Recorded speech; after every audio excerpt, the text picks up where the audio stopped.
YCP నేత భూన్ కరుణాకర్ రెడ్డి మాట్లాడుతున్నారు. Live చూద్దాం. పార్టీ నాయకుల మీద ఏదో ఒక నెపం మోపి వాళ్ళ మీద దాడి చేయాలా అన్న ఆలోచనతోనే అంబటి రాంబాబు గారు తను అన్నటువంటి మాటలకు క్షమాపణలు చెప్పినా కూడా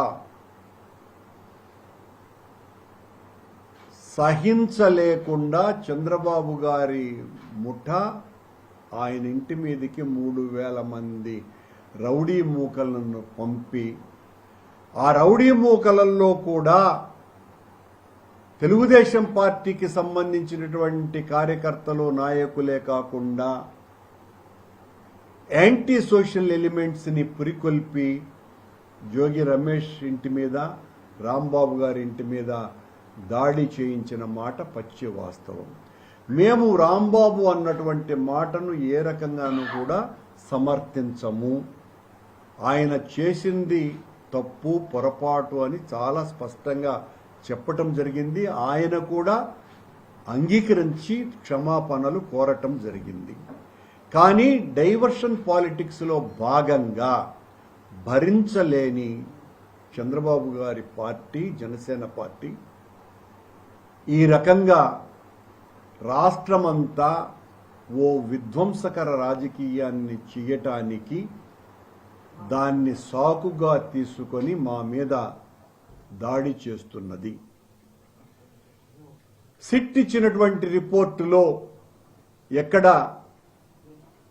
యానిమల్ ఫ్యాట్ కలపలేదు అన్నటువంటి విషయం తెలిసిపోయింది. మేము చాలా స్పష్టంగా చెప్పటం జరిగింది. సిబిఐ ఎంక్వైరీలో కల్తీ నెయ్యి జరిగింది అని వాళ్ళు రిపోర్ట్ ఇచ్చినారు. ఆ రిపోర్టులో ఎక్కడ కూడా ఆనాటి పాలక మండలి అధ్యక్షులు కానీ పాలక మండలి సభ్యులు కానీ ఉన్నత అధికారుల ప్రమేయం కానీ ఆ అవినీతిలో ఆ కల్మషంలో వాళ్ళు భాగస్వాములు కాదు అన్న విషయం చాలా స్పష్టంగా తన సప్లిమెంటరీ ఛార్జ్ షీట్లో సిట్ పేర్కొన్నది.